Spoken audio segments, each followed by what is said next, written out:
My name is Michelle Madrid Branch, and I am the writer and the creator for LetHerBeGreater.com. I'm an author and a student of life.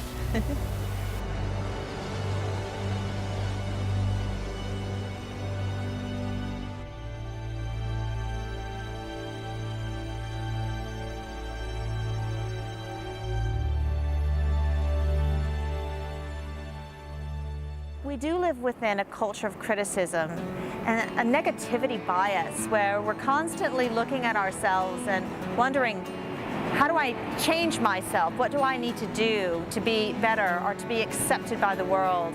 For me, it was always, what do I need to do not to be abandoned?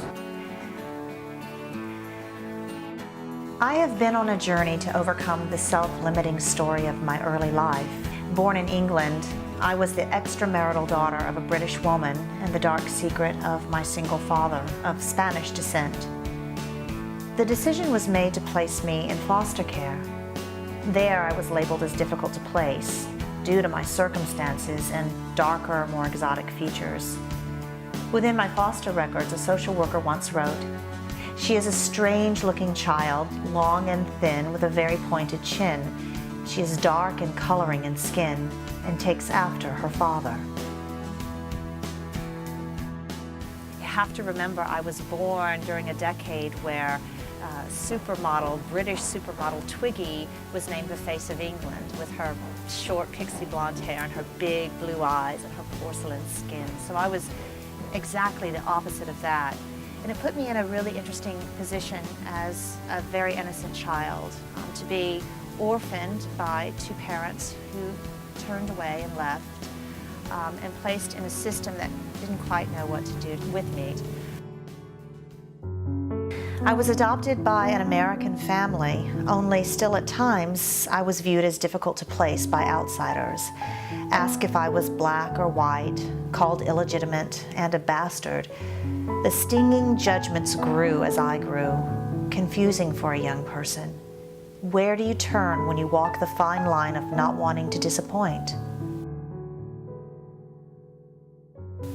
It's hard to talk about those things when you are an adoptee because you feel that if you bring these things up to your adoptive family, they will think that you're not grateful, or perhaps you don't appreciate all that you have.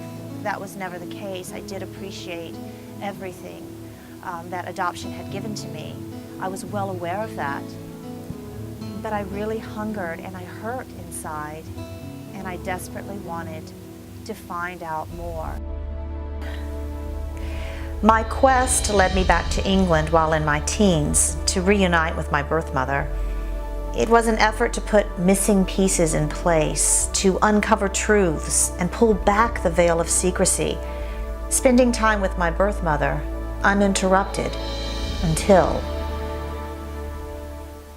a neighbor came from across the street, and she was going to inquire about who I was, my mother's visitor.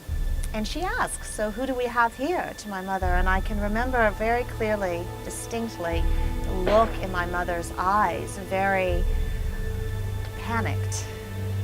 What do I say? How do I handle this? And there was a very uncomfortable pause, and my mother looked at her neighbor and she said, "Oh, this is Michelle. She's a relative from the U.S." The damage from this denial, from this abandonment, took further root on that day in the garden of my birth mother. I left the UK more confused than when I arrived, ashamed of who I saw in the mirror, convinced that my physical appearance, in such stark contrast to that of my birth mother's, was the reason that I could not be claimed by the very woman who gave life to me. I felt invisible, indeed difficult to place, erased.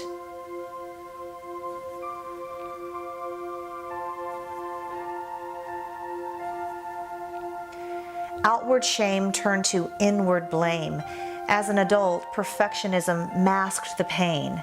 Self-demoralization led to self-objectification. I was unaware of who I really was. And I did a lot of things. I cut into my body searching for a beauty that I couldn't see. I took on a lot of perfectionist tendencies, thinking that if I was perfect, then somehow you won't be abandoned, you won't be sent back.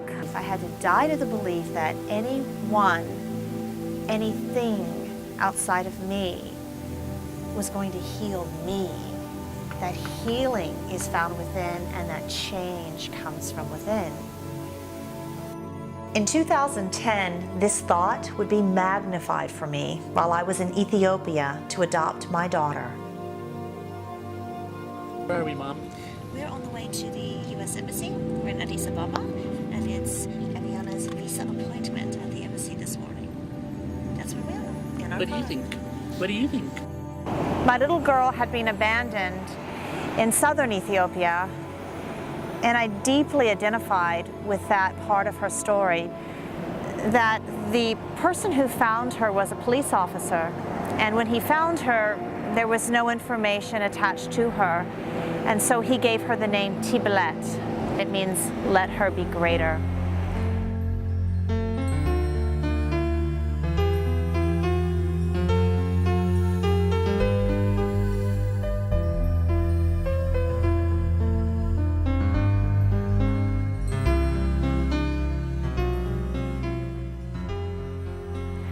Holding my little girl in Addis Ababa, holding her in my arms, I realized that I was not just holding my little girl, but I was also holding my divine little messenger.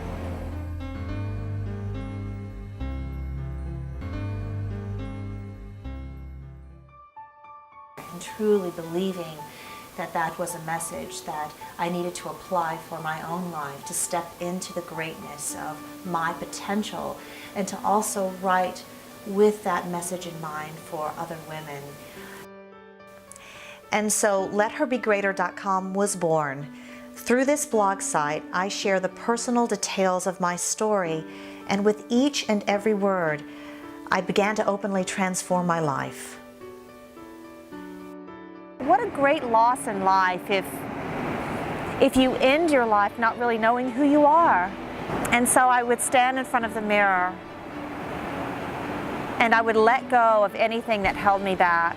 I began just scrubbing myself raw of it all, letting it go, and it was so freeing.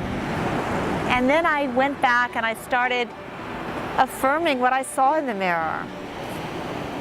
I saw a good person who, like everyone else on the planet, has had struggles and challenges, but this woman refused to let it hold her back, not anymore. Living a life filled with absolute potential and possibility, living my life was all up to me. And that was the real turnaround point for me. With each moment of discovery before the mirror, I would write. And then something truly magical began to happen. Women arrived from around the world, dropping me messages of encouragement, identifying with parts and bits and pieces of my story and sharing their own. And we began to create what I call a web of sisterhood, not only affirming ourselves as individual women, but affirming each other and lifting each other up as a gender. You've got to love yourself. As women, we must love ourselves more. We must give ourselves that permission. And you start to see and you start to receive signs of what you're really here to do. I had been successful. I had had a successful television news career and nominated for an Emmy Award and other awards received, but I realized that that wasn't my calling, that I could be good at something, but it might not be the thing that really fueled me and impassioned me. Today, some 3 years after the launch of LetHerBeGreater.com, my passion for my message is unstoppable. Teaching the importance of forgiveness, self-love, and self-compassion, eliminating the voice of self-limitation, releasing the stress of perfection, and visualizing your dreams, unleashing your heroine within. All of this has brought a show of support from around the globe. And when I'm not writing, you'll likely find me playing on the beach with my daughter and connecting to the beauty of the natural world.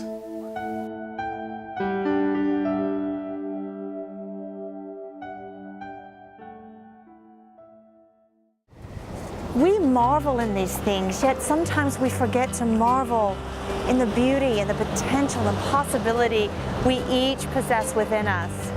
When you really start to connect with that inner part of who you are, the world opens up. It's incredible.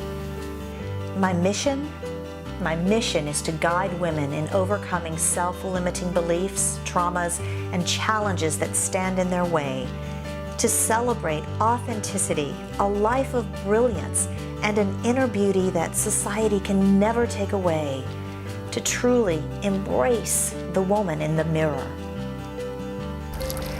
I've come to realize that I was never, ever difficult to place, only a little bit hard to find.